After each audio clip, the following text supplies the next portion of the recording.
Hello बच्चों, let's see this question. इस question में लिखा है find the equation of the planes parallel to the plane x minus 2y plus 2z minus 3 equals to 0 which is at a unit distance from the point 1, 2, 3। तो सबसे पहले हम इस plane given plane का equation यहाँ पे p1 से represent करते हैं। p1 जो मेरा है given plane x minus 2y plus 2z minus 3 equals to 0। ये हम मेरा गिवन प्लेन है। अब मेरे को निकालना है एक ऐसा रिक्वायर्ड प्लेन है, सपोज p2 से हम रिप्रेजेंट किए तो p2 मेरे को निकालना है such that p2 is parallel to p1 as well as it is at a unit distance from the point 1, 2, 3। तो अगर पैरेलल है तो दोनों का जो एक्स वाई जेड का कोएफिशिएंट होगा वो तो सेम होगा प्लेन p1 और p2 का, यदि पैरेलल है। लेकिन क्या अंतर होगा, जो कांस्टेंट टर्म है वो डिफरेंट होगा। तो हम यहाँ पे लिख सकते हैं प्लेन p2 का जो इक्वेशन होगा it will be of the form x minus 2y plus 2z। इतना पार्ट सेम रहेगा, एक्स वाई जेड का कोएफिशिएंट सेम रहेगा क्योंकि पैरेलल है। प्लस हम एक यहाँ पे अल्फा कांस्टेंट जोड़ देंगे सच दैट अल्फा से मेरे को ये पता चलेगा कि ये प्लेन पैरेलल है p1 के। तो यहाँ अल्फा के अलग-अलग वैल्यूज पे सपोज अल्फा हम 0 डाल देंगे तो एक ऐसा प्लेन मिलेगा, एक प्लेन मिलेगा, एक यूनिक प्लेन मिलेगा। तो अल्फा के अलग-अलग वैल्यूज पे मेरे को एक यूनिक डिफरेंट प्लेन्स मिलेंगे। तो मेरे को अल्फा का अब ऐसा वाली निकालना है सच दैट जो मेरा प्लेन p2 होगा वो मेरा 1, 2, 3 से यूनिट डिस्टेंस पे है। तो हम लोग जानते हैं कि किसी भी प्लेन का जो एक पॉइंट से डिस्टेंस होता है, suppose that distance is d, तो वो जो फॉर्मूला होता है आई कैन राइट ओवर हियर। जो फॉर्मूला होता है d इक्वल्स टू मेरा होता है मॉड ऑफ, यहाँ पे हम डाल देते हैं suppose point x1 y1 z1 से मेरे को निकालना है। सपोज मेरे को x1 y1 और z1 से एक पर्टिकुलर प्लेन का इक्वेशन निकालना है। सपोज प्लेन p2 का डिस्टेंस मेरे को निकालना है पॉइंट x1 y1 z1 से, और x1 y1 z1 एक पॉइंट है।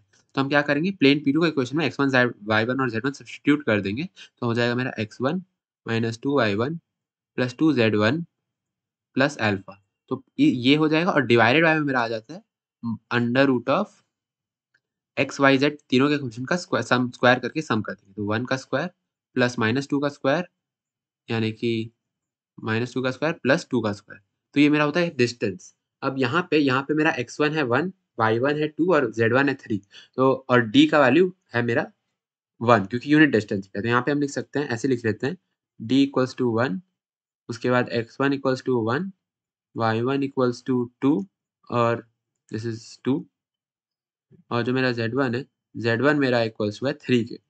तो यहाँ पे हम सब्स्टिट्यूट कर देंगे तो मेरा हो जाएगा, I can write over here 1 is equal to x1 की जगह लिख देंगे 1 माइनस 2y1 यानी कि -4 प्लस 2z1 यानी कि +6 प्लस अल्फा, मेरे को अल्फा ही निकालना है, डिवाइडेड बाय अंडर रूट में मेरा आ जाएगा 4 प्लस 1 यानी कि 9।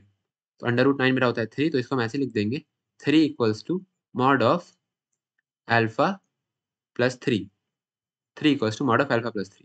हम ऐसे लिख सकते हैं अल्फा प्लस 3 मेरा इक्वल्स टू हो जाएगा मॉड हटाने पे प्लस माइनस 3 के बराबर। तो एक बार यदि प्लस साइन लेंगे तो राइट हैंड साइड में यदि हम प्लस साइन लेंगे तो अल्फा का वैल्यू आ जाएगा 0।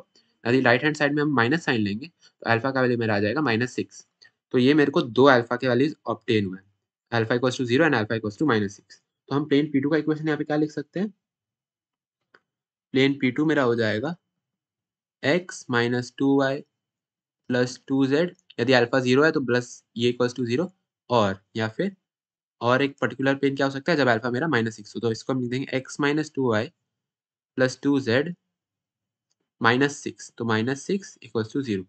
तो ये मेरा आ गया 2 प्लेन्स जो मेरा रिक्वायर्ड आंसर है। एक ये प्लेन मेरा है जो रिक्वायर्ड प्लेन है और एक ये प्लेन है। तो these 2 planes are the required answers, these 2 planes are the required planes.